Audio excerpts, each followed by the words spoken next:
Hello,ជំរាបសួរលោកគ្រូថ្ងៃនេះយើងចូលមកកាន់បច្ចេករបស់យើងទីដំបូងឡើយយើងចូលមកកាន់ web VisualBox ដើម្បី download VisualBox ទៅធ្វើទៅលើ Ubuntu server ឥឡូវយើងចុចមក website VisualBox download សម្រាប់ Windows យើងចូលទៅកន្លែង Windows host អូខេដោយសារអីខ្ញុំបាន download វាហើយនេះនៅកន្លែង download របស់ខ្ញុំអញ្ចឹងខ្ញុំធ្វើការទៅបើកទៅបង្ហាញwebsite មួយទៀតគឺ website Ubuntu server ឥឡូវយើងចូលទៅ website Ubuntu server ដើម្បីទៅ download Ubuntu server មួយទៀតអូខេឥឡូវយើងធ្វើការវាយ Ubuntu server មកអូខេ Ubuntu server download អូខេ for VisualBox យើងលុប VisualBox ចេញនេះ download អូខេ server download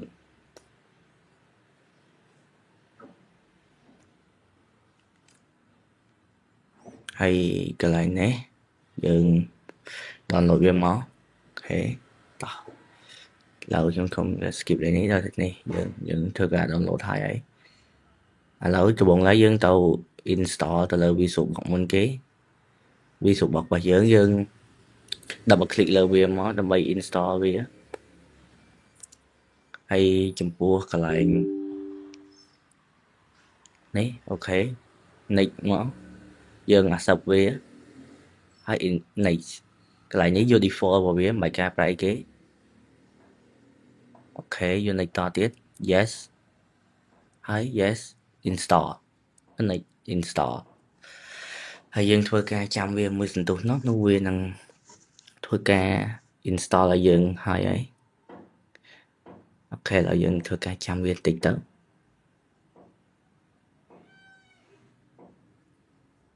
ហើយចំពោះVisualBox នេះយើងប្រើទៅលើ Ubuntu server គឺវា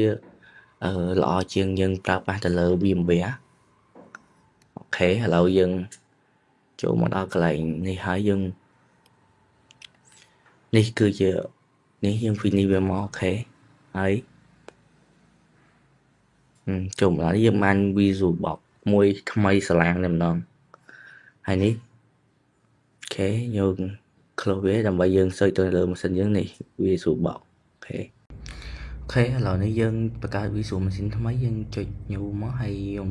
យក VM name ខ្ញុំខ្ញុំវាយពាក្យថា Ubuntu ដោយសារខ្ញុំអត់ចង់ឲ្យវាច្រឡំហ្នឹងយើងដាក់អីក៏បានដែរហើយយើងប្រើ make ISO ទៅ file ISO ដែលយើងបិទយើងកន្លែងនេះយើងចុច next អូខេ finish មកហើយយើងចុចពាក្យ start ត្រង់កន្លែងនេះខ្ញុំសូមធ្វើលឿនបន្តិចដោយសារពីខាងមុខអត់ស្អីបាក់ទេដល់កន្លែងនេះចុចenter មកឲ្យបំពេវា load ចូលទៅអូខេដល់កន្លែងនេះវាពងនៅដំណើរការហើយត្រង់ចាំវាបន្តិចទៅអូខេ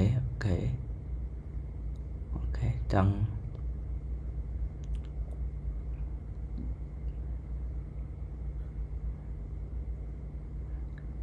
អាចនឹងមួយសន្ទុះដែរកន្លែងនេះអូខេដល់កន្លែងនេះវាគង់ធ្វើការ process តទៀតអូខេយើងយកពាក្យ English មកដល់កន្លែងនេះយើងដានដើម្បីទៅកន្លែងបន្តទៀតកន្លែងនេះយើងដានដូចគ្នាដានហើយយើងចុចដានទៀតដើម្បីរងចាំការ process វាតទៅមុខទៀត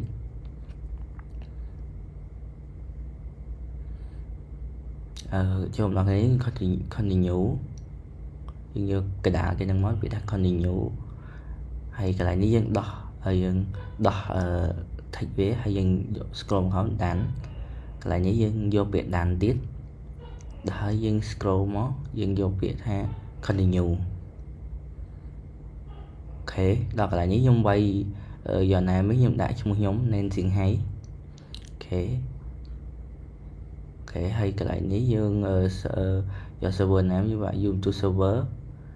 page name ខ្ញុំដាក់តកូលទេ name អក្សរតូចយើងពួកអីវាប្រកាន់អក្សរតូចអក្សរធំ password យើងដាក់មកដាក់ទៅតែខ្ញុំដាក់តាម password ខ្ញុំអូខេហើយនេះយើង confirm password ដដែលហ្នឹងមក password លើហ្នឹងមិញមកអូខេហើយកន្លែងនេះយើងចុចពី done កន្លែងនេះយើងចុចពី continue យើង take កន្លែងនេះមួយ hay đàn tiết dương scroll một khẩu người này ní vô đàn tiết hay rong chăm về và hay chia một sinh tu đáy tròn ta về install hơi ok install hết dương vô report nào ok hay rong chăm viên tích máu viên thơ kè install tao tiết ok lại đi dương vô enter máu đáy về lô chỗ tao cả lại một tọt tiết ok về bùng install hết ok ok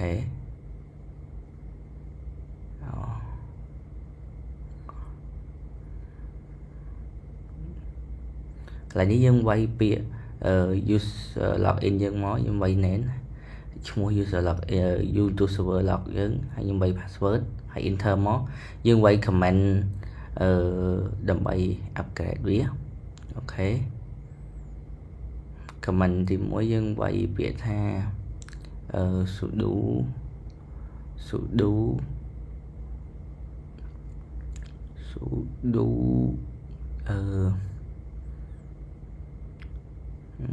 hash hay etc là muối cloud ok cloud ok cloud tiết đó I need hay dot this split ok hay enter máu lại như enter biết đâm bay đầu quay comment và to thiết mày upgrade từ lời biết ok chúng nó là nếu dương quay case hơi đó clear etc đại mó hay dương quay việc cloud dùng cái dương quay việc cloud slash mới cloud hay đó I need ok hay dot this please ok hãy enter máu cái những enter đầm bay cho tôi dùng thêm tọt tiền trong ca tàu upgrade từ lời vía women comment upgrade mà tăng tiết ok đọc lại nãy dương quay comment upgrade với máu comment upgrade vía ngay số thế dương còn ta quay biệt tha sudo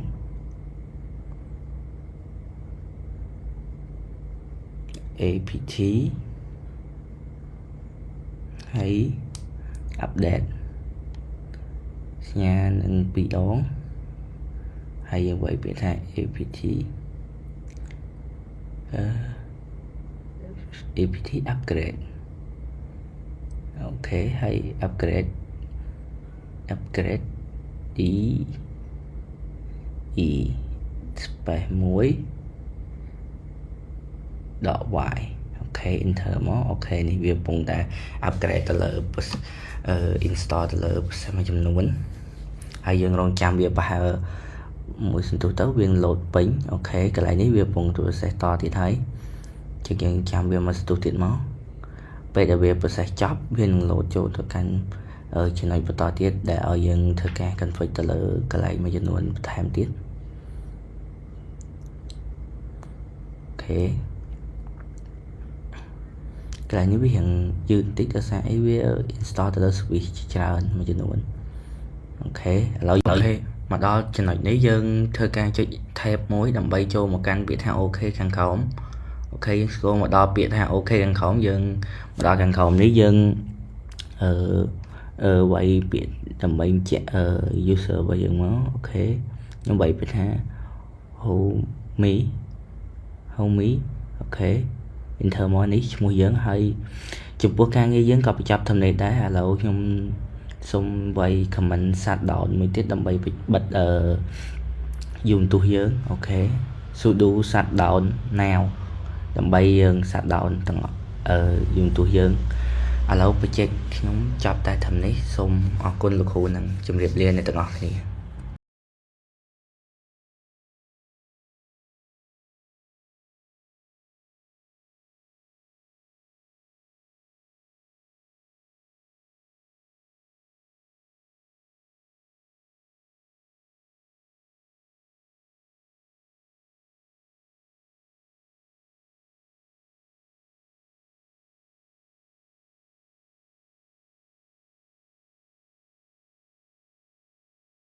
សួស្តីអ្នកទាំងអស់គ្នាថ្ងៃនេះយើងមកធ្វើការ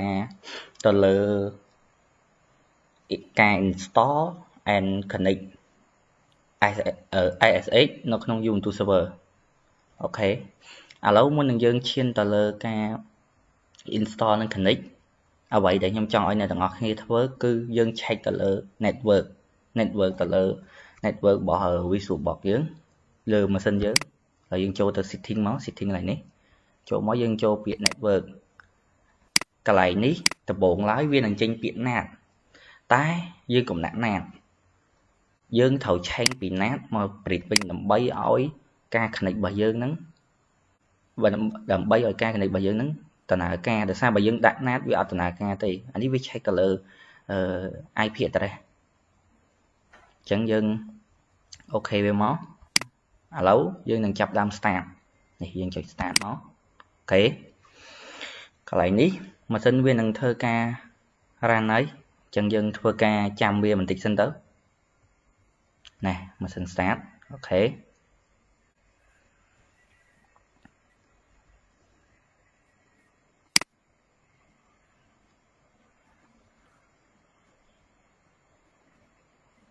កន្លែង Ubuntu server login នេះយើងត្រូវវាយserver name របស់យើងអូខេ server name របស់ខ្ញុំដាក់តកូលខ្ញុំហើយ password យើងវាយធម្មតាមកប៉ុន្តែវាអត់ចេញទេ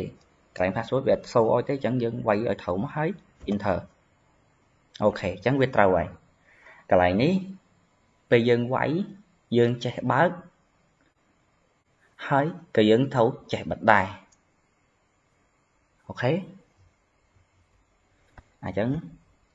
comment បិទគឺងាយស្រួលទេយើងវាយ sudo shut down sudo shut down now អូខេហើយ enter ហើយនេះវានឹងឲ្យវាយ password របស់ sudo យើង password ដូច password យើងដាក់ server name អញ្ចឹងវាយ password ហ្នឹងមកអូខេហើយ enter រងចាំវាបន្តិចអូខេខ្ញុំវាយ password ខុសអញ្ចឹងខ្ញុំវាយដល់ទៀត1 2 1ហើយ enter អូខេនេះអូខេវាបិទម៉ាស៊ីនហើយអញ្ចឹងយើងធ្វើការ start វាម្ដងទៀតមកជំហានបន្ទាប់នេះយើង login ដដែលអូខេ login ចូលម៉ាស៊ីនពិតរបស់យើងចូលម៉ាស៊ីន YouTube យើងមកអូខេ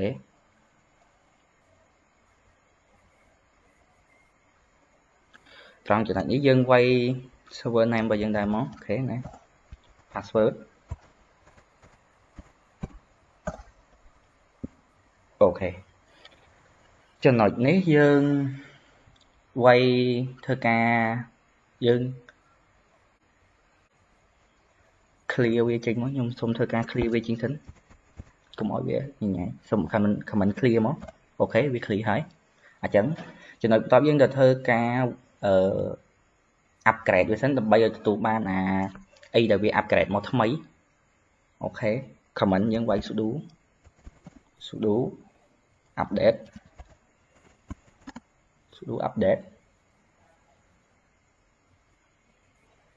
អូខេខុស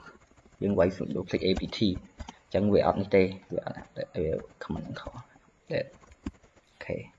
sudo update enter វាយ password 1អូខេរងចាំវាទៅវានឹងធ្វើការដំណើរការ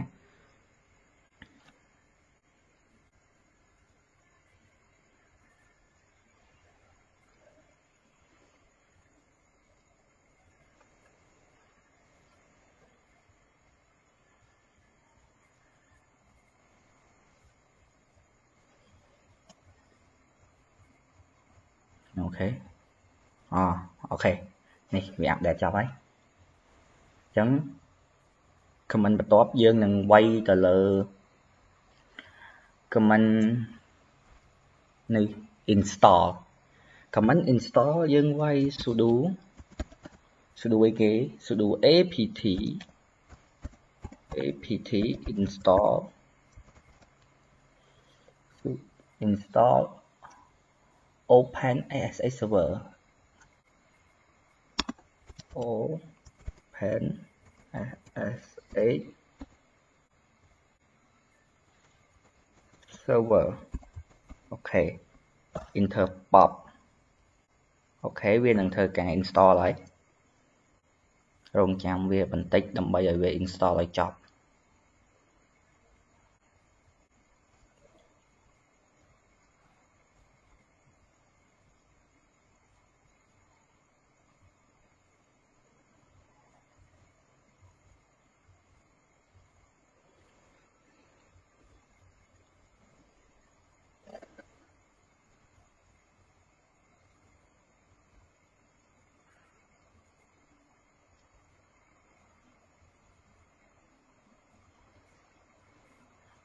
ចំពោះការដំឡើងនឹង install យើងត្រូវមានអ៊ីនធឺណិតជាប់ជានិច្ច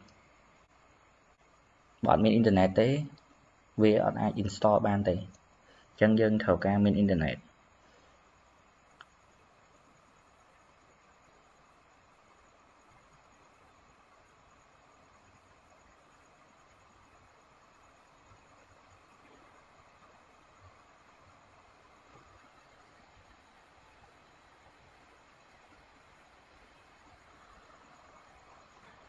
អូខេ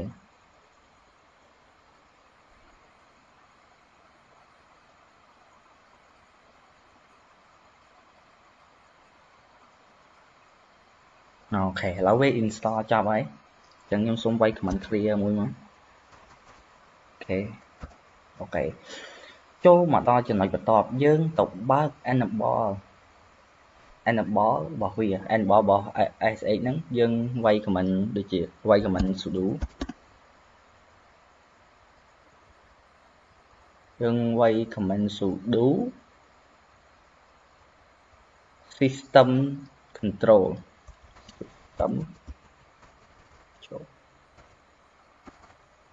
system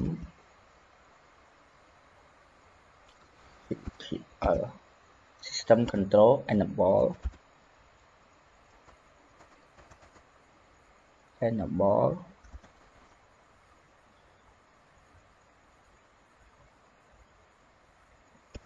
now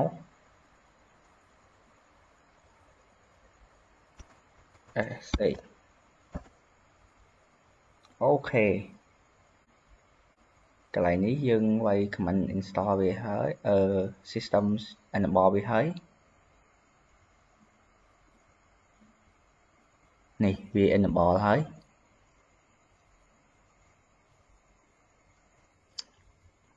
ឥឡូវនេះយើង install វាហើយយើងឥឡូវយើងដល់ការ check យើង check ទៅលើ SSH ហ្នឹងថាយើង install បានជោគជ័យអត់ដោយប្រើ command វា sudo system control status SSH អូខេបើ sudo ឥឡូវយើង install វាជោគជ័យហើយយើងទៅធ្វើការ check ទៅលើវាថាយើងបាន enable ហើយនឹង install វារួចនៅអូខេអញ្ចឹងយើងវាយ sudo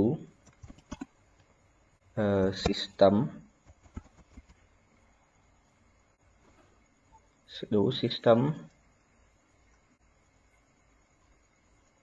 ctl អូខេ system control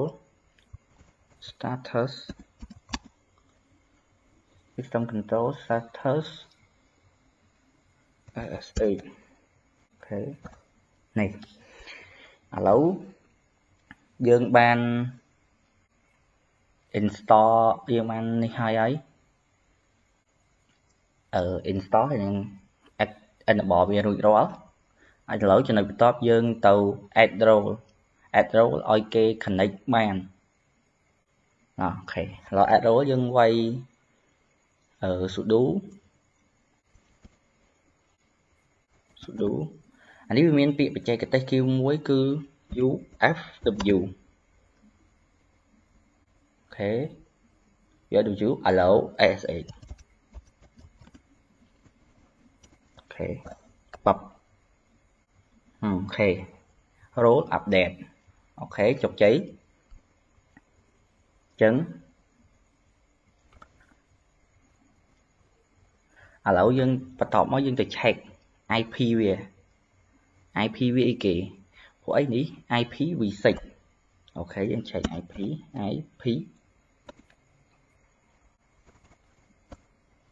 IPA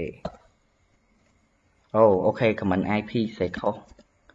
IPA អូខេបន្ទាប់ពីយើង check IP address វាហើយនេះ IP address វា 192.168.12 អូខេឥឡូវយើងចង់ដឹងយើងទៅចូល PowerShell អូខេចូលក្នុង PowerShell អូខេខ្ញុំវាយខុសកន្លែងនេះយើង run PowerShell terminal PowerShell run administrator ច្រឡំ run terminal អូខេហើយយើងវាយ ping 192.168.12 អូខេយើងវាយឲ្យត្រូវជាមួយនឹងនេះ IP កន្លែងនេះគេដាក់ inet 192.168.1.12 អូខេហើយយើង enter មកអូខេ internet វាស្គាល់ហើយអញ្ចឹងអីដែលយើងគួរវាយបន្ទាប់គឺយើងវាយ ASH nan add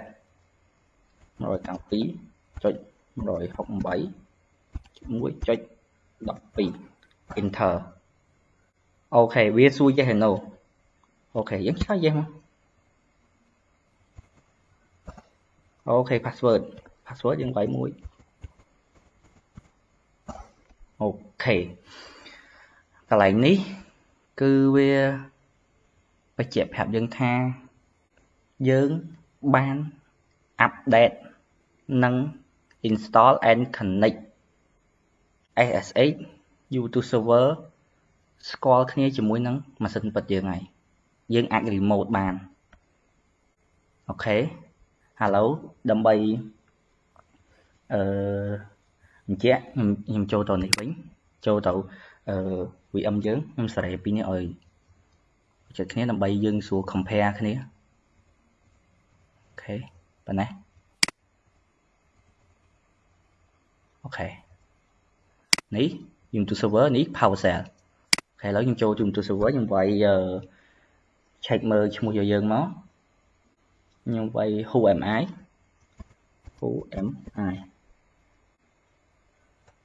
បុចឃើញទេឈ្មោះ name អូខេហើយយើងវាយ pwd ណែ home/name បានន័យថាឈ្មោះខ្ញុំអូខេអញ្ចឹងយើងចង់ដឹងថាវាដូចគ្នាអត់យើងទៅវាយក្នុងនេះដូចគ្នាអូខេយើងវាយក្នុងនេះដូចគ្នាខ្ញុំវាយwho am I អូជួយវាយខុស who am I ណែ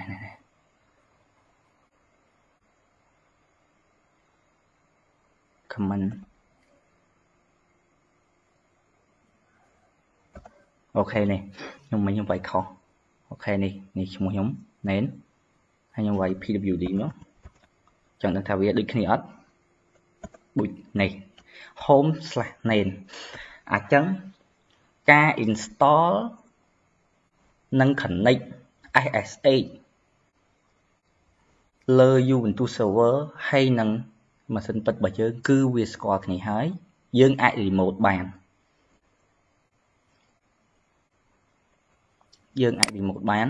ហើយខ្ញុំសូមធ្វើការបិទ PowerShell ខ្ញុំហើយយើងចេះបើកក៏ត្រូវចេះបិទ Ubuntu server ដែរដើម្បីការពារកុំឲ្យខូចម៉ាស៊ីនព្រោះអីកុំព្យូទ័ររបស់យើងពេលយើងបើកយើងចុចបើកយើងបិទយើងចុច shutdown នេះគ្នា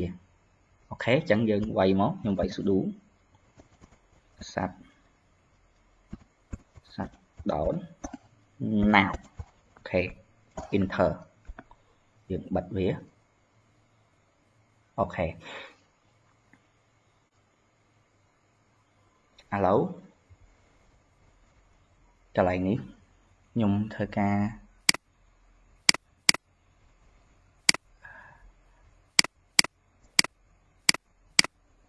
អូខេមក យើងធ្វើការ get start ម្ដងទៀត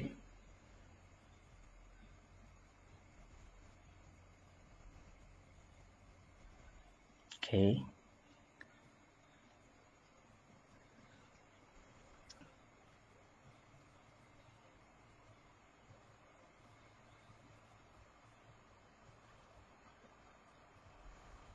អូខេ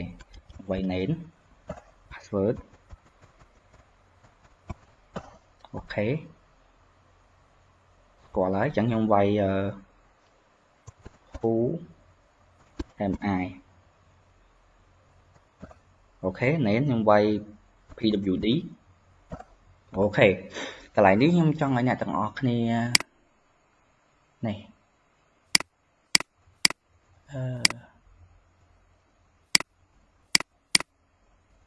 take snapshot វាមួយ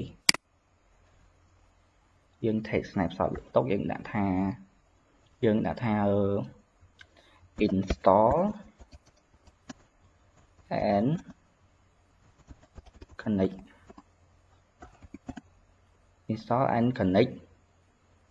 SSH ដើម្បីការពារពេលយើងធ្វើដល់ដំណាក់កាលបន្ទាប់យើងចង់បែកមិត្តធ្វើ install and connect SSH នឹងហើយយើងមិនបាច់នឹងធ្វើកន្លែងហ្នឹងឡើងវិញ install and update ឡើងវិញទេយើងគ្រាន់តែ take មកកន្លែងហ្នឹងរួចរាល់អូខេអញ្ចឹងខ្ញុំ snapshot វាហើយយើងចូលមកម៉ាស៊ីនយើងវិញរួចវាយ comment sudo sat down now enter visual password 1 2បាយ password មក buch តណាវាកំពុងដំណើរការ sat down ហើយអញ្ចឹងការ install និង connect របស់យើងគឺបានចប់ត្រឹមតែប៉ុណ្ណេះខ្ញុំ record រៀងយូរដោយសារខ្ញុំចង់បញ្យល់ and ធ្វើ step by step សម្រាប់អ្នកទាំងអស់គ្នាមើលនិងអនុវត្តតាមម្ដងមួយអូខេនេះពេលកុំតាន់អាចចុចខ្វែងអសោះពេលដែលវាសាប់ដល់ចប់វានឹង close auto ហើយអញ្ចឹងយើងធ្វើការរងចាំមានតិចទៅ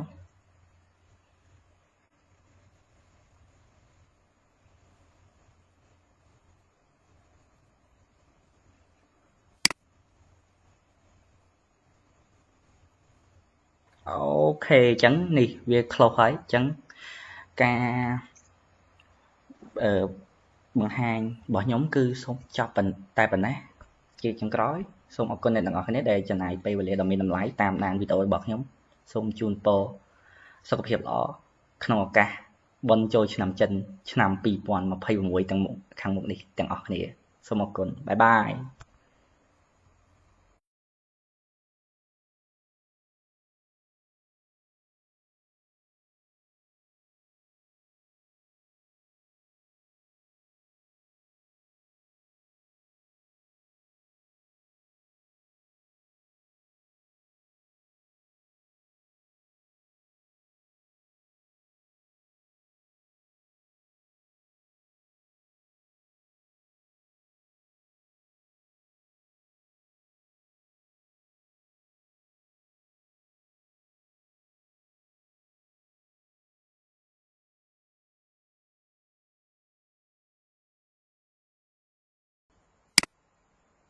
អូខេឥឡូវថ្ងៃនេះយើងមករៀនទៅលើ basic comment មួយចំនួន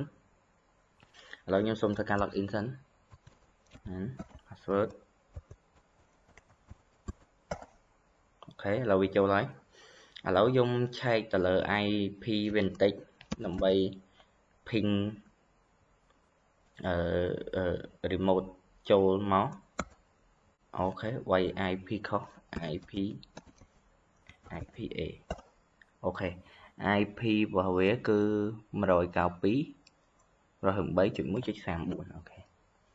តោះឥឡូវយើងចូល PowerShell យើង run administrator អូខេឥឡូវខ្ញុំ ping វា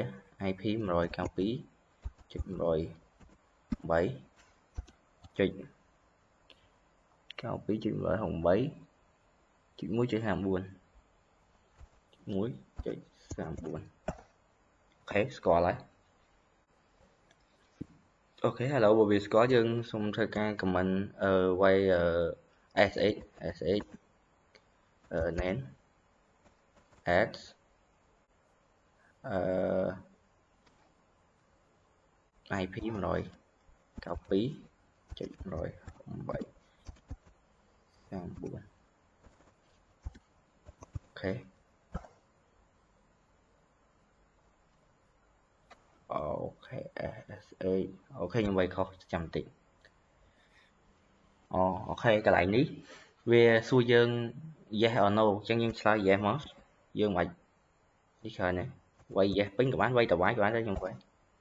ok password gọi quay password như vậy password nó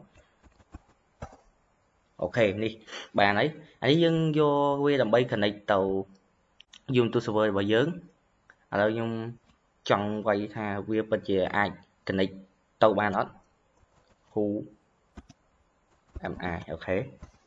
ok hay là nhưng xung quay PWD làm bay mơ directory vào vía ok fit directory vía cứ bạn này à lâu dương connect với ban hơi ở hỏi trong trường hợp với dương đăng cái lại tục vào vía ấy cứ việc tục nâu home nến nâu ở ní là ní ai tự dân của thứ tối cứ dân quay comment like mà trình muốn là bay update nâng upgrade từ lời vía ok lâu dân quay nó số đủ tầm bây giờ bạc update vào vía hay dân thua ca bạc folder vía ai bắt biết lâu dân xung thơ ca quay comment số đủ em ký update ok enter password ok ok lâu dân ban phần năng ấy dân ok lâu dân quay comment update thấy dân tao quay comment sudo upgrade một tiết sudo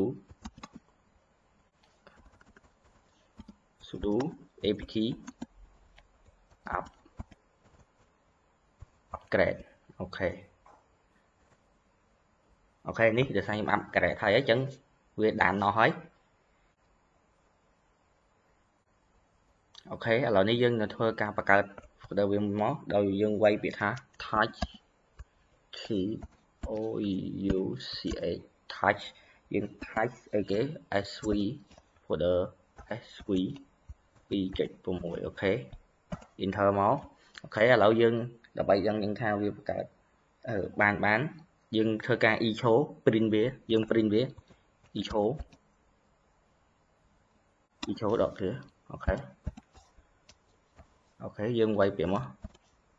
hello world hi hello world hi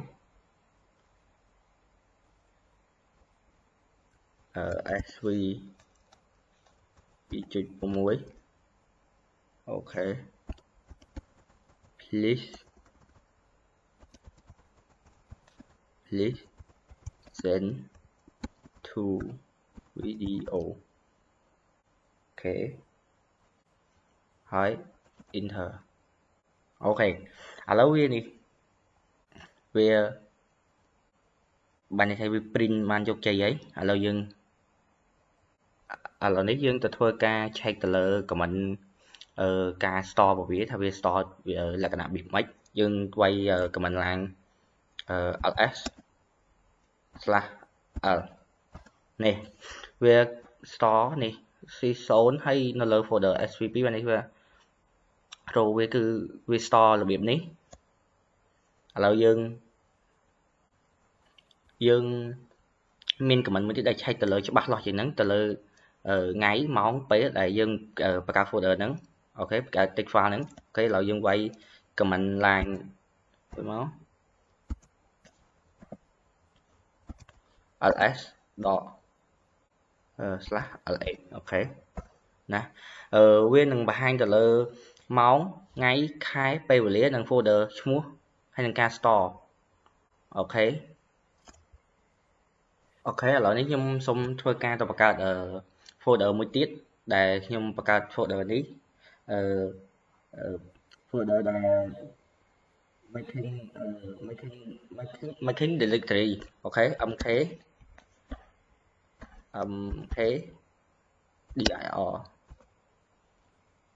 mkdir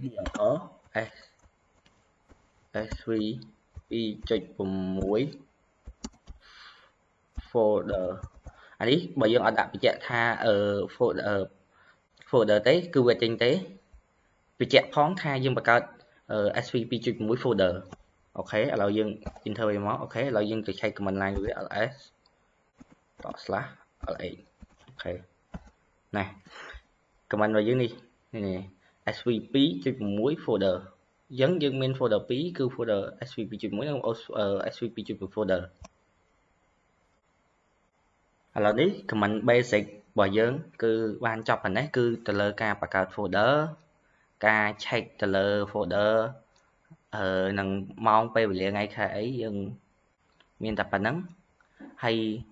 កន្លែងនេះយើងមិនមែនចុចខ្វែងបិទឆៅវាទេគឺយើងប្រើ command នេះគ្នាដោយសារយើងបាន connect and log in ទៅកាន់ YouTube server អញ្ចឹងបើយើងបិទឆៅអាចនឹងខូចដូចគ្នាយើងវាយ sudo shutdown now អូខេនេះconnection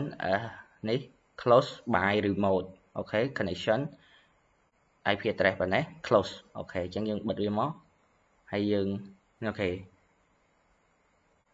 ហើយ YouTube server យើងក៏បិទដូចគ្នាដែរនេះឃើញអញ្ចឹងការងារយើងក៏បានចប់តែប៉ុណ្ណេះសូមអរគុណសម្រាប់អ្នកទាំងអស់គ្នាដែលចំណាយពេលវេលាដ៏មានតម្លៃតាមដានវីដេអូនេះតាំងពីដើមរហូតដល់ចប់សូមអរគុណ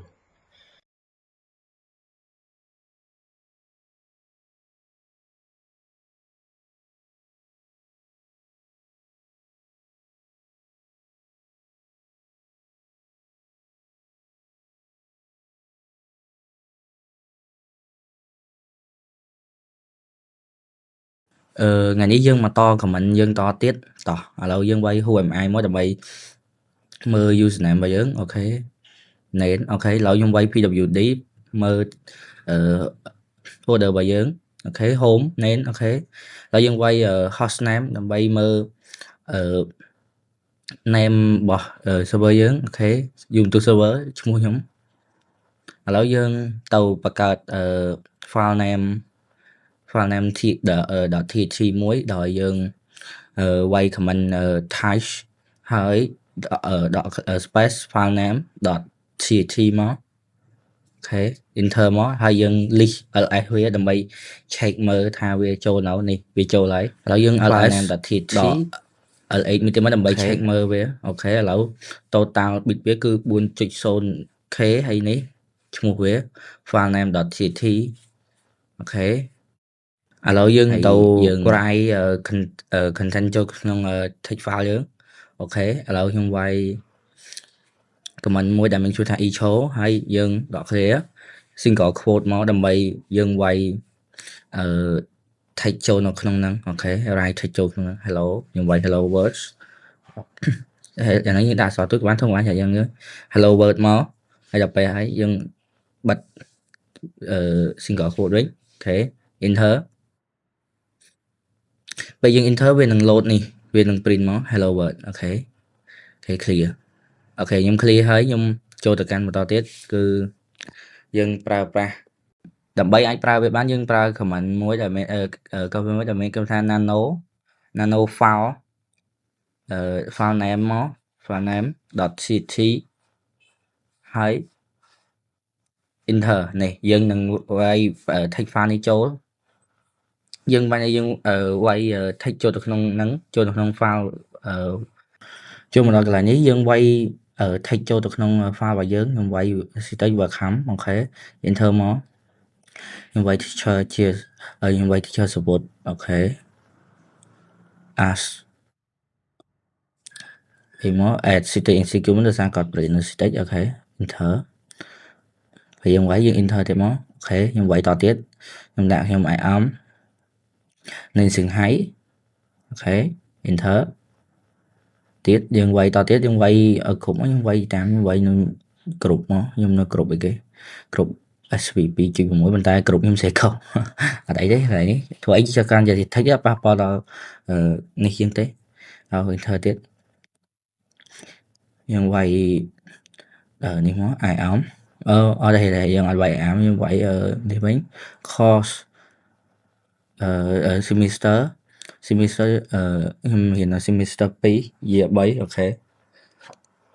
enter យើងវាយ course ឲ្យគេឥឡូវខ្ញុំពង្រៀន course ទៅលើ Linux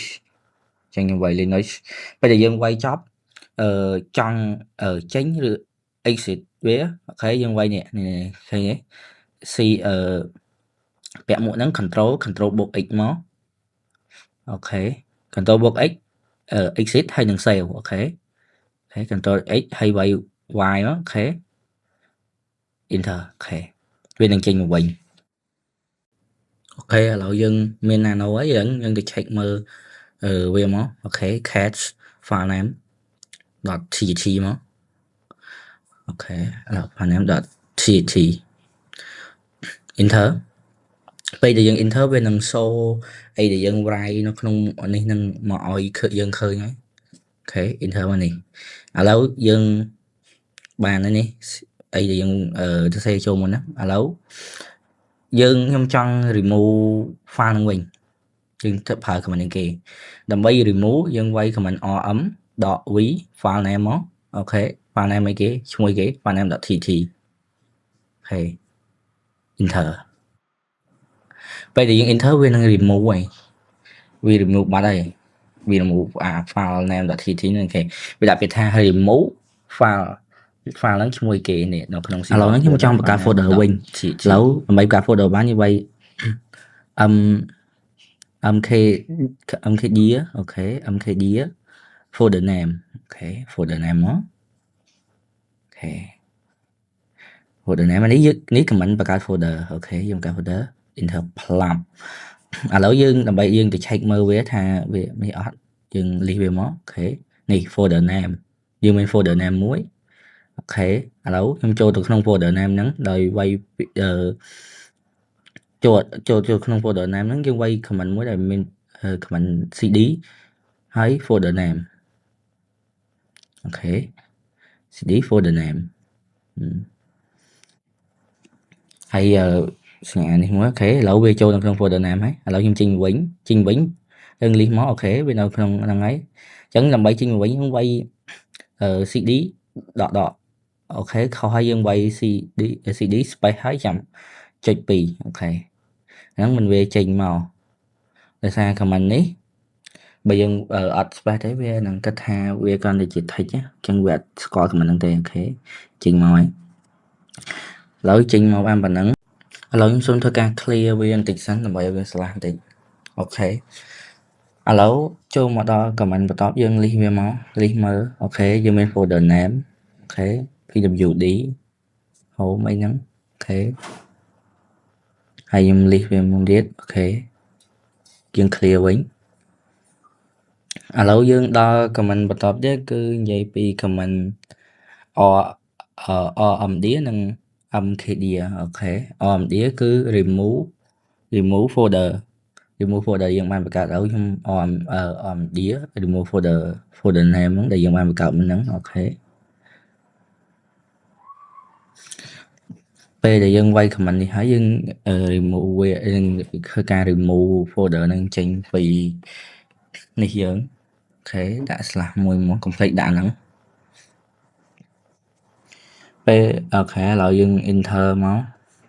ដល់ត្រង់ចំណុចនេះយើងនឹង mkd បង្កើត folder វិញអូខេ mkd បង្កើត folder rmd remove folder command ងាយមានតែពីរហ្នឹងទេអាហ្នឹងវាមួយបង្កើតមួយ remove ឥឡូវខ្ញុំបង្កើត folder name តែខ្ញុំតាមនៅអក្សរធំម្ដង enter អូខេ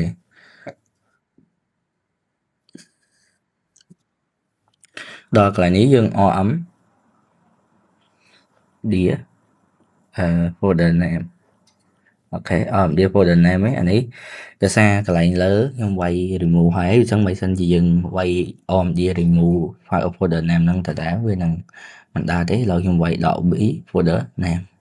anh thấy bà xin gì dừng quay hay có bên nào gõ ra đây ní nhưng đồ mà remove folder này mà đón ok lâu nè dia remove directory folder bên đây tham view remove folder gì dừng mà bà cả mình đây nhưng mà bà cả thà dia folder name mà sợ thùng của bạn ấy hơi liên với món ở lại viết tầm bày chạy qua thà việc đỡ về nấu cho việc đó ra comment ní về này tế ok rằng ở lại món này bạc thấy giờ admin folder name rồi muối có folder name mà sao tới sao thông mình vì một cái tế ok là dân clear về muối ở dân quay nano dân bật out file muối tiết ok dân quay content cho file muối tiết ok file name .tt nhưng cả file này là tt đã ok quay cho nó dân quay đôi quay bị môn chẳng là nhưng quay state ok state quay cam ấy nắng ok mình mua teacher mình group mình name mình nhung mua group nhung riêng nắng ấy nắng hay course semester ấy nắng dừng quay cho ông gì trong không đấy dừng ai quay ban thích cho ban sờn chẳng dừng quay tam chặt dừng nó ok là đi nhung mấy nhung quay tam chế là sao nhung chọn và hàng biệt tại nhận luôn ấy hả thế là dừng quay mà nhung quay gì student at Shanghai as student at state ok hay về mà nhung về 7 ok group ok là nhí ok group SVP chỉ có mỗi ok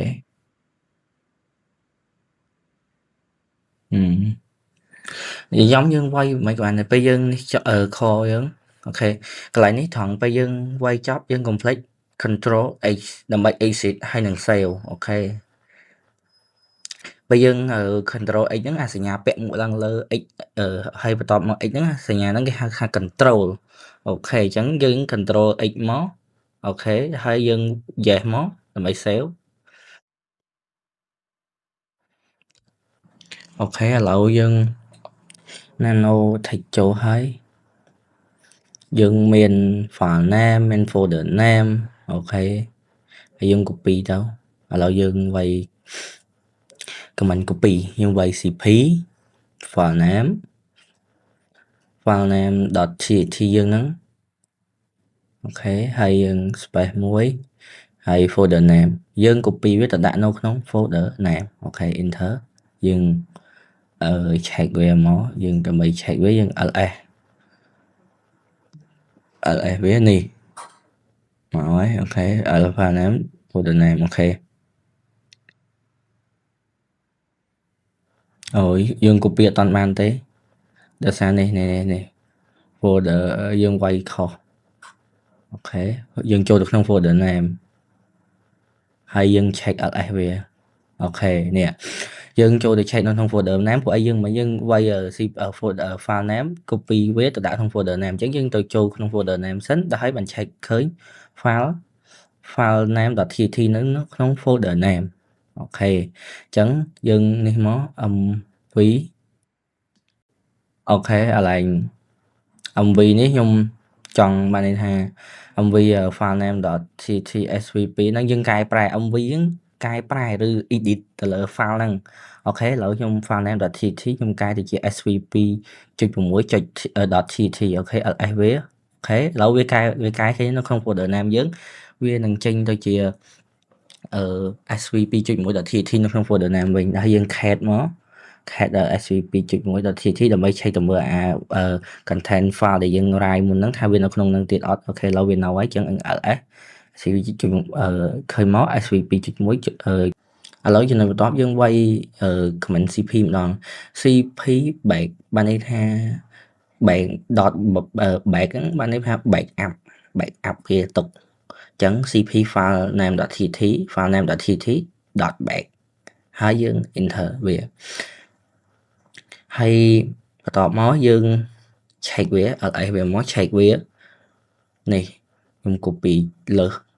copy ឡើង3 enter 2ដងអូខេនេះ .back មកអស់ហើយអញ្ចឹងកន្លែងនេះយើង ទៅបន្តទៀតមកយើងវាយ comment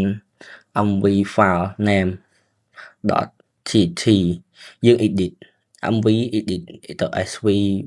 26.tt វិញអូខេfile name .tt អញ្ចឹងវានឹងធ្វើការកែប្រែទៅលើ file ណាដែលមានឈ្មោះថា file name .tt អូខេនេះយើងឃើញនេះដូរមកហើយនេះសល់តែ file name .tt .bag និង file name .tt .bang bang អញ្ចឹងសល់តែពីរហ្នឹងទេអូខេអានោះយើងកែប្រែ sv 2.21 និង sv 2.21 យើង cat វាមិនcat វា .tt យើង list មើលថាមាននៅ តិច file នៅក្នុងនឹងអត់ content file ដែលយើង write ចូលនៅក្នុងនឹងអត់អូខេឥឡូវយើង rm វា rm remove v អូខេ remove v sv 21.tt យើង remove វិញអូខេនេះវាតែថា remove ជោគជ័យ remove ហើយអញ្ចឹងយើងទៅ list វា check មើលវាអូខេ ls check មើលវាអូខេអញ្ចឹងនៅសល់តែ3ទេ file name .tt .bag និង bag អូខេ svp 2.6.tt ហ្នឹងក៏នៅដែរអូខេដល់3ហ្នឹងអញ្ចឹងយើង remove វាមក file name .tt អូខេកន្លែងនេះយើងត្រូវដាក់ដក vim ទៀតណាដក vim ទៀតអូខេ file name dot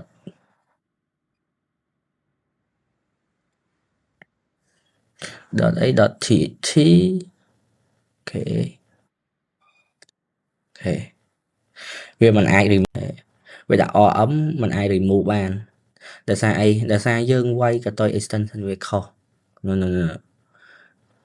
វាយវា file name .tt យើងនៅសល់អត់មានសល់ file name .tt ទៀតទេយើងសល់តែ file name .tt .bag និង .bang អូខេយើង slh វាអូខេនេះនៅទាំង3អូខេកន្លែងនេះយើងវាយអូខេនៅប៉ុណ្្នឹងហើយ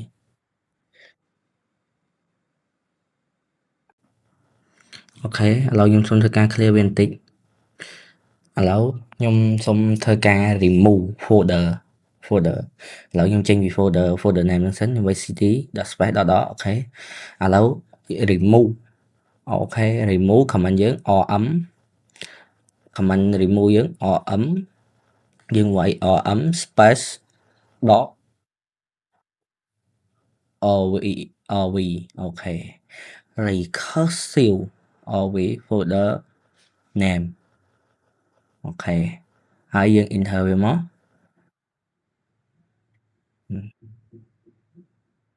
ពេលដែលយើង enter វានឹង show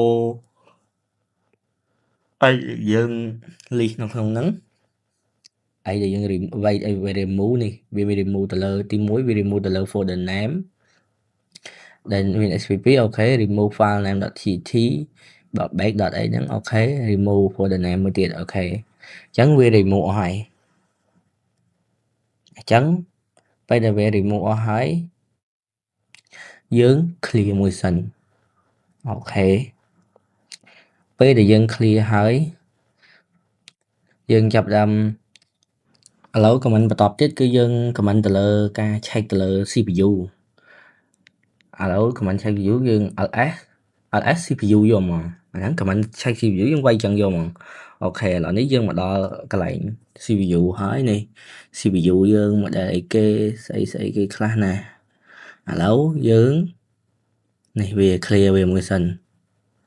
អូខេឥឡូវខ្ញុំធ្វើការ update ត្រង់ចំណុចនេះយើងវាយ comment តទៀតយើងវាយ h stop h stop ហ្នឹងមិនយើង check ទៅលើនេះ PID ហ្នឹងមិនអូខេវា run ទៅលើអីគេខ្លះអូខេកន្លែងនេះដើម្បីឥឡូវចេញមកវិញយើងចុច Ctrl C អូខេដល់មកដល់កន្លែងនេះអីដែលយើងគួរធ្វើបន្ទាប់គឺយើងទៅធ្វើការទៅលើការ update sudo អេ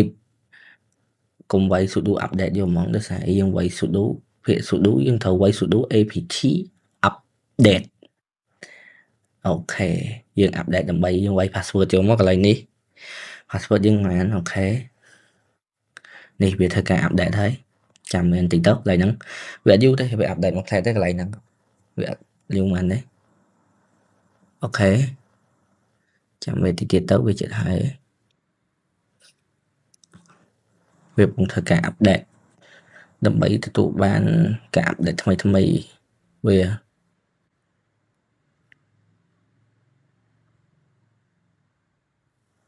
អូខេវាធ្វើការតទៀតហើយអូខេនេះ14 package នេះហើយយើងវាយតនេះ apt list upgrade ប៉ុន្តែមុននឹងយើង upgrade យើងត្រូវប្រកាសថាយើងមិនបានមាន switch អីដូចជា Python script ដូចអីផ្សេងៗហើយយើងប្រយ័ត្ន security គឺប្រយ័ត្នមែនតើហ្មងកន្លែងហ្នឹងយើងត្រូវប្រយ័ត្នជាងគេ update upgrade អត់អីទេតែបើយើងនេះយើងត្រូវប្រយ័ត្ន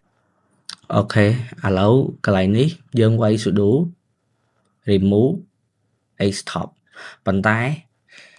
ត្រូវចាំថា command sudo ត្រូវមាន apt ខាងមុខជានិច្ចអូខេឥឡូវយើងវាយម្ដងទៀត command ហ្នឹងខុសហើយ command តែទៅគឺ sudo apt remove stop អូខេបន្ទាប់ពីយើង remove ហើយវានឹងធ្វើការ run នេះដានអូខេបើយើងអត់ចង់ឲ្យវាសួរទេយើងដាក់ដក y ពីខាងក្រោយមកទៀតទៅអូខេវានឹងសួរទេឥឡូវយើងសូមធ្វើការ clear វាបន្តិចសិនអូខេឥឡូវយើងនេះហើយយើង clear តិចមក clear ដើម្បីវាឆ្លាស់តិចយើងវាយ command តទៀតឥឡូវយើងពេលយើង remove ហើយយើងត្រូវupdate វាឲ្យវានេះវិញត្រឡប់មកដើមវិញ sudo apt update អូខេពេលពងដំណើរការយើងចាំវាបន្តិចទៅកន្លែងនេះអូខេឥឡូវយើងវានេះហើយ update ហើយអូខេឥឡូវយើង clear មួយមកអូខេcommand បន្តទៀតគឺយើងវាយ sudo apt install stop អូខេយើង install stop នេះចូលវិញអូខេពេលយើងវាយហើយយើង enter មកនេះវាធ្វើការ install stop ចូលវិញហើយអូខេឥឡូវយើងវាយ sudo apt update បើនេះយើង install ចូលហើយយើង update អូខេ update ហើយយើង clear អូខេ clear ស្លាស់ចឹងមកស្រួលព្រោះយើងវាយចប់មួយ line អីយើង clear ស្លាស់ចឹងមកយើងមិនបាច់ scroll ចុះទៅក្រោមមើលអូខេឥឡូវយើងចូលមកដល់ command បន្តទៀតគឺ kill យើង kill ទៅលើ application អូខេវាយ kill ដក 9 space ដក 9ហើយយើងវាយលេខកូដចូលមកលេខកូដរបស់នេះដែលយើងឆែកនៅក្នុង stop ហ្នឹងវាយដាក់វងកញ្ចក់ហើយយើងវាយឆែកនៅក្នុង stop ហ្នឹងថាវាប្រហែល PID វាហ្នឹងអូខេបើដោយសារនេះខ្ញុំអត់បានតេស្តទៅលើវាទេដោយសារអីខ្ញុំអត់មានVCL ហ្នឹងតេស្តអូខេអានេះបើយើងបើសិនជាយើងវាយលេខកូដវាត្រូវវានឹង load ទៅនេះហើយវានឹង kill កម្មវិធីយើងចេញពីខាងក្រោមមកយើងហើយអូខេបើយើង kill យើងវាយ command kill 19ហើយវងកញ្ចក់ហើយនឹង ID ចូលមកអូខេដល់ខ្ញុំវាយដល់ទៀត ID វាយ៉ាងច្រើនវា6ខ្ទង់5 6ខ្ទង់ទៅតាម application អីចឹងដែលយើងមើលនៅក្នុង Xtop អីចឹងអូខេឥឡូវយើងចូលមកដល់ចំណុចបន្ទាប់យើង clear វាមួយមកអូខេហើយយើងcheck ទៅលើ RAM check ទៅលើ RAM យើងចុច free .h អូខេនេះ RAM យើងអីហ្នឹងបន្ទាប់ពី check លើ RAM ហើយយើង clear វាមួយមកហើយយើង check លើ disk វិញ disk.h អូខេយើង check លើ disk សិនយើង check លើ disk អូខេមែននេះ file system ấy nâng ok size điều dash ấy đấy ok lâu dừng clear với môi mà ok lâu dừng comment tập đi cứ ls blk ok ls blk ls blk này này này dừng chạy tờ lờ try dừng này này sạc sda mình sa1 này đạp hạt ấy nâng ok lâu dừng clear với môi sân ok clear với hơi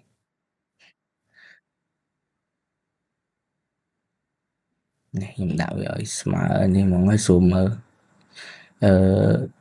chúng mình đang dùng to server vậy ok ok lâu giờ lại nấy dân ASX nên hay vậy IP address châu mó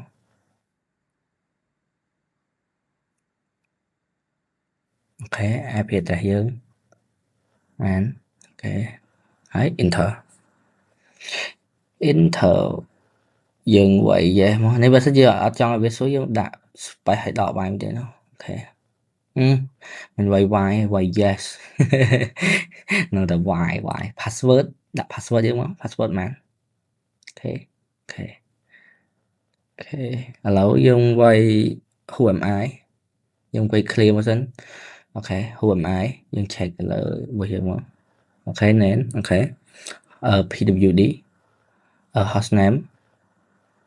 dùng check hostname pwd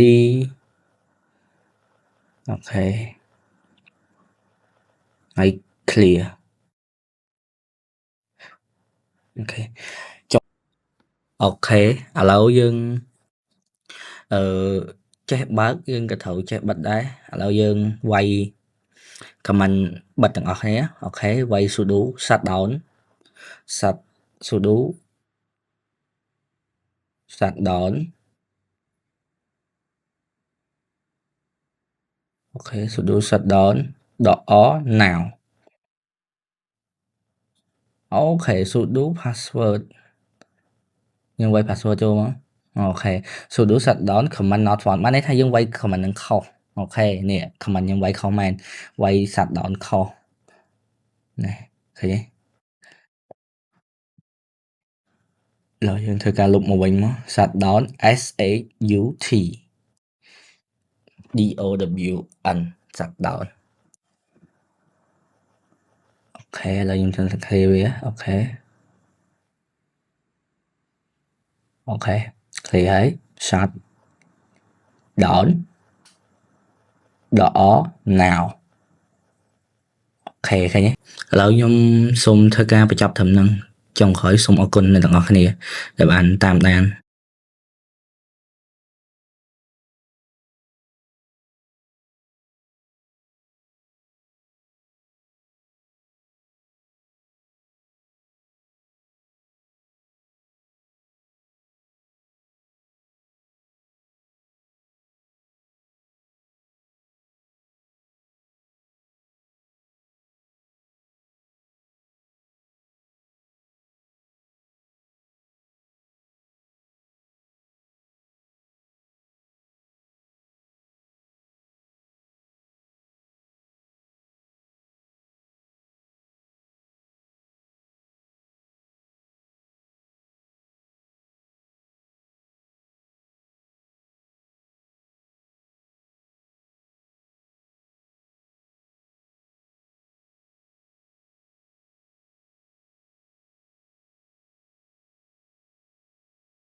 Anh Ctrl X đi.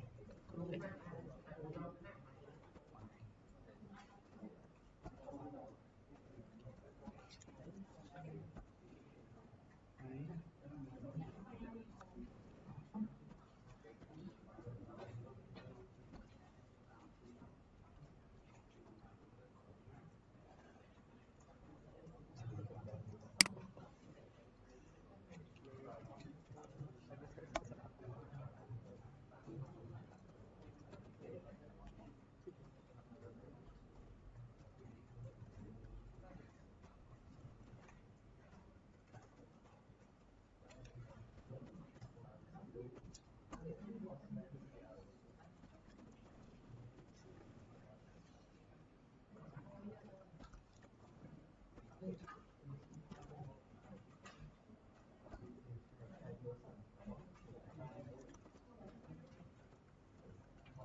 Rồi khi nè đồ pin đi từ tắt nó từ mùi mà pin ha nó phải có sao Ủa màu bạn anh không giống mình chăng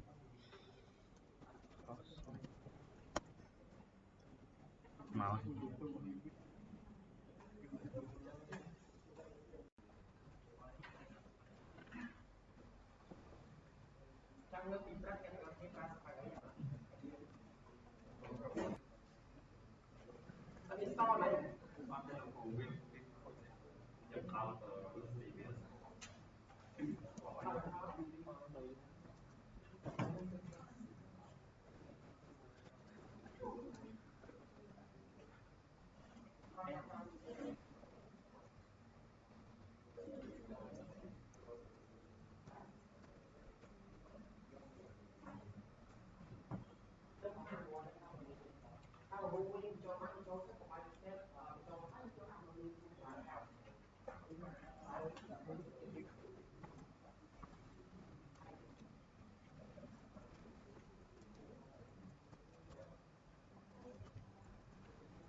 Bảo quý này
Lại gọi lại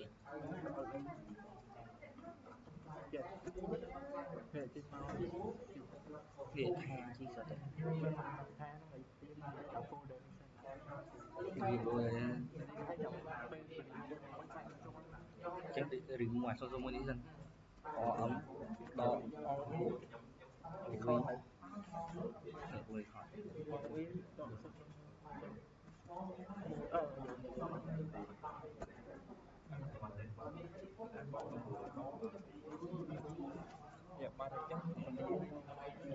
ấy cái mấy thứ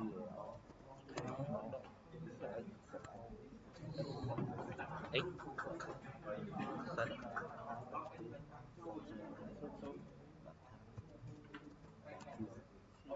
đó này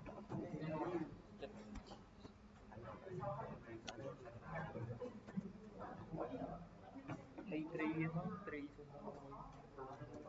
tri bé tri tri tri tri tri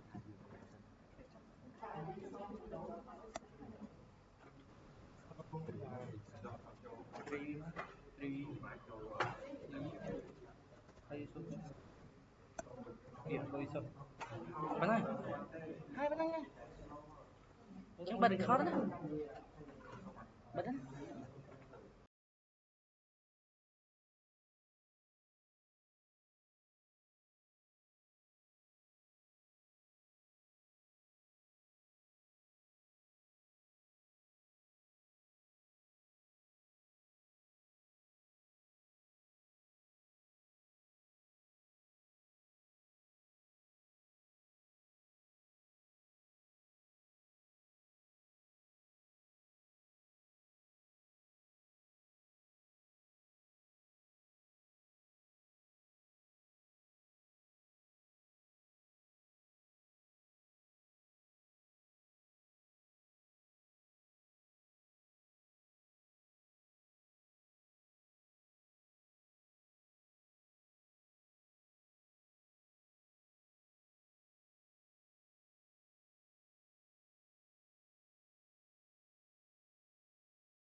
សួស្តីអ្នកទាំងអស់គ្នាថ្ងៃនេះយើងមក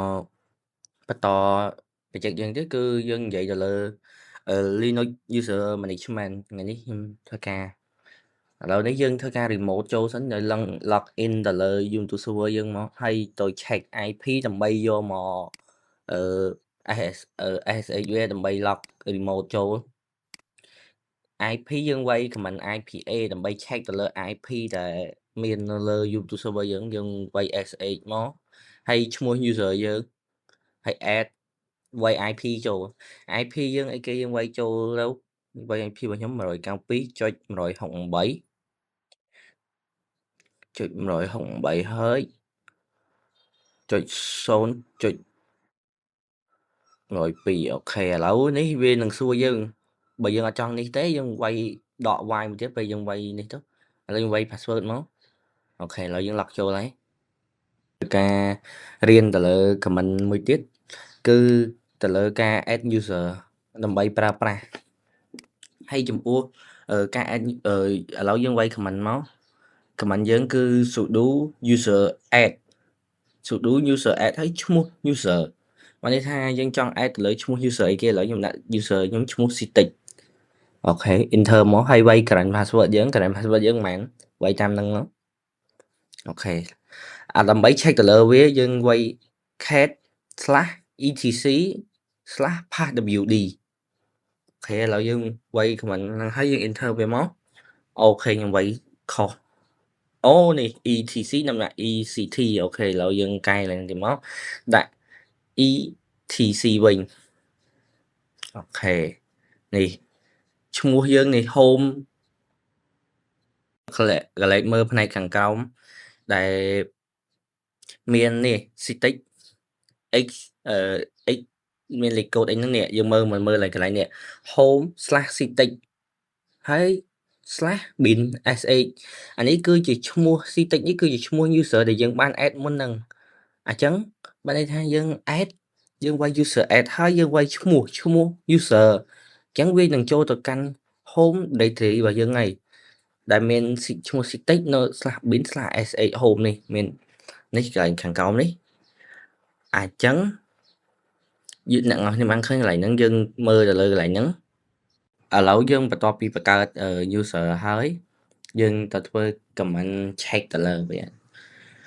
ដើម្បី check ទៅលើ user ហ្នឹងយើង check យើងចូលទៅមើលមកយើងនៅលើគេ cd/home យើងចូលក្នុង /home មើលនៅលើ user គេអូខេចូល /home ហើយយើង ls វាមើលអូខេយើងនៅ username ឥឡូវយើង cd មួយចូលទៅក្នុងចេញក្រៅវិញ sudo user del គឺយើងលុប user ដែលយើងបានបង្កើតមុនហ្នឹងអូខេ sudo user del Citic ឈ្មោះ user ដែលយើងបានបង្កើតមុនហ្នឹងអូខេឥឡូវយើង check យើង cat វាមកដើម្បី check ទៅលើវា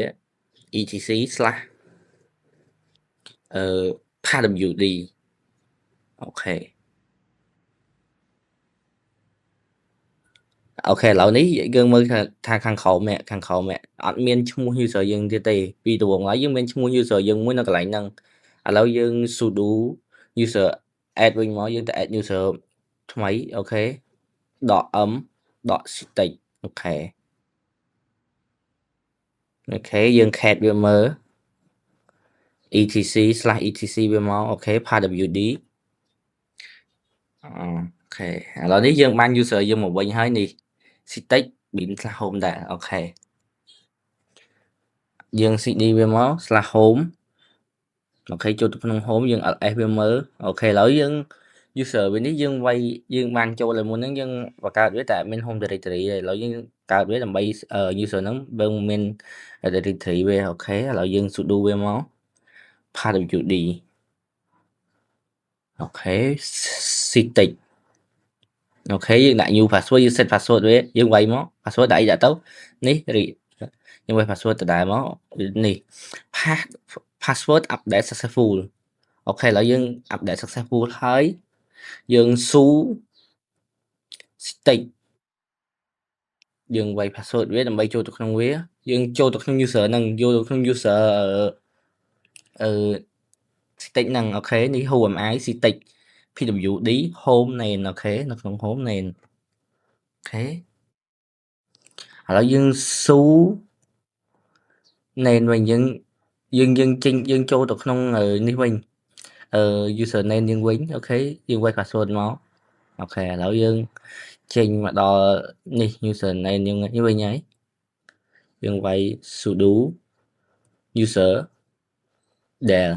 ដើម្បីលុប user Citic នឹងវិញអូខេនេះ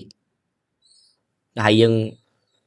នេះវាដាក់ថា user del ហើយវាយ command ដើម្បីលុបវា user sudo kill ដក9ហើយយើងវាយលេខកូដនេះលេខ1507ហ្នឹងដើម្បីលុប user ហ្នឹងអូខេយកយើង kill បានជោគជ័យហើយណាអូខ្ញុំដាច់អ៊ីនធឺណិតអូខេឥឡូវខ្ញុំតបភ្ជាប់អ៊ីនធឺណិតវិញតិចសិន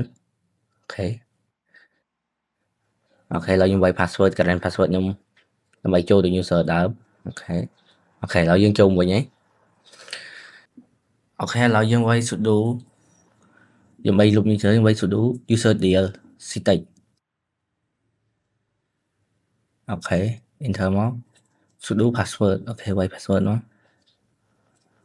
អូខេแล้วយើង cat វាមើលថាវាបាត់អត់ /etc/home /pwd ឡើង /home អូខេឥឡូវយើងមើលនេះវាបាត់ចេញពីក្នុងនេះហើយប៉ុន្តែយើងទៅ cd/home អូខេយើង ls វាមកវានៅមានដោយសារយើងអត់ទាន់បានលុបទាំងអស់នៅក្នុងនេះឥឡូវយើងចូលទៅលុបនៅក្នុង home មួយទៀតយើងវាយ sudo rm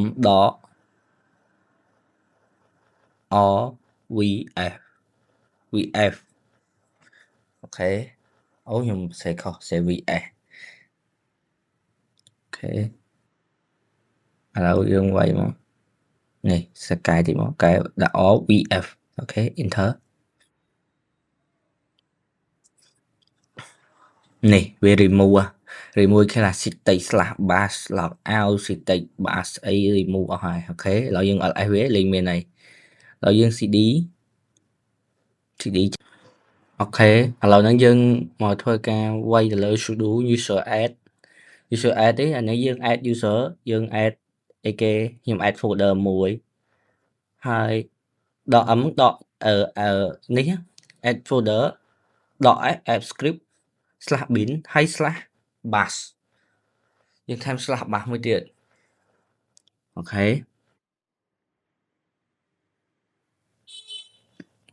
ខ្ញុំវាយខ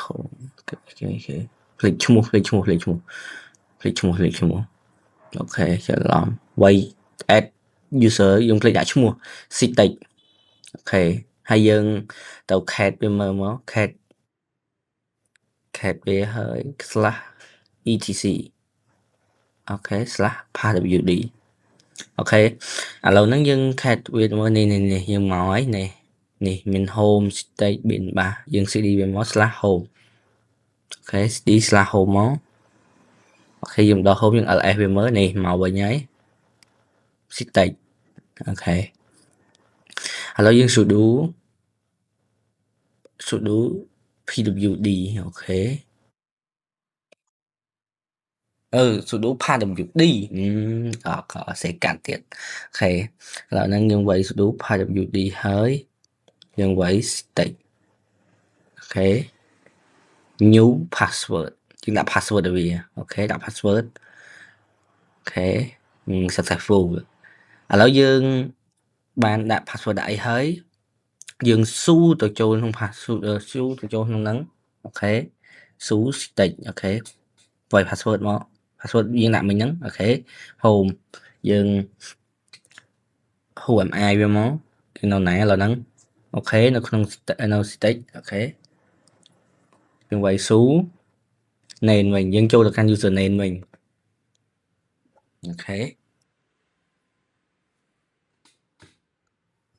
password មក password យើងមិនមែន password user យើងហ្នឹងឥឡូវយើងវាយមក password យើងមិនមែនអូខេវាយហើយយើង cd វាមក who am I យើង check មើលថាយើងនៅនឹងអត់អូខេយើងនៅនៃហ្នឹងហើយ user name ហ្នឹងអូខេឥឡូវយើង cd អូខេឥឡូវពីដំបូងយើងវាយuser add ឥឡូវយើង add user វិញអូខេឥឡូវយើងវាយ sudo add user ឯគេ user យើង stick អូខេឥឡូវយើងវាយអូខេអូខុស sudo add user stick ឥឡូវយើង add user stick មួយអូខេនេះ new password វាយ password មកអូខេ password ដៃដាក់ទៅសាច់យើងអូខេឥឡូវយើងវាយ password អូខេ full name ដៃដាក់ខ្ញុំជិលដាក់ខ្ញុំវាយ name យកមកខ្ញុំដាក់យកទៅកោ name អូខេ name សៀងហៃមកអូខេវាយ name សៀងហៃមកអាហ្នឹងវាប្រកាន់សទុយសធំចឹងយើងវាយសទុយទាំងអស់មកអូខេ room អត់ដាក់ជិលដាក់ work home អីហ្នឹងគឺអានោះអត់ដាក់ទៀតអូខេវាយ y yes enter អូខេឥឡូវយើងដល់កន្លែងនេះហើយយើងចូលទៅ cat វាមក cat /etc/pwd អូខេនេះមានគ្រប់ទាំងអស់មានគ្រប់ full ទាំងអស់នេះអូខេឥឡូវយើង cd វា cd home មក cd/home អូខេ cd/home ls នេះមានទាំងអស់មាន name មាន stick មួយអូខេឥឡូវយើងដល់ត្រឹមហ្នឹងហើយយើង sudo su stick មួយអូខេ password អូខេ home អូខេ who am I អូខេឥឡូវហ្នឹងយើងនៅក្នុង stick មួយហើយយើងចេញមកវិញមកយើងចេញមកវិញយើងវាយគេ command ងាយបើយើងវាយ exit យកហ្មងចេញយកតែម្ដងនេះចេញមកដល់ user ដើមតែម្ដងអូខេ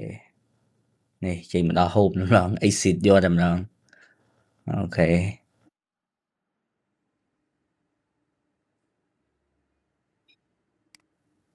ឥឡូវយើងការងារយើងបញ្ចប់តែត្រឹមហ្នឹងហើយយើង check មើល who am I មកអូខេ username អូខេឥឡូវយើង sudo shutdown អូខេឥឡូវការងារខ្ញុំចប់តែត្រឹមហ្នឹងហើយសូមអរគុណអ្នកទាំងអស់គ្នាចំណាយពេលវេលាតាមមានតម្លៃតាមដានវីដេអូនេះពីដើមដល់ចប់បាយបាយ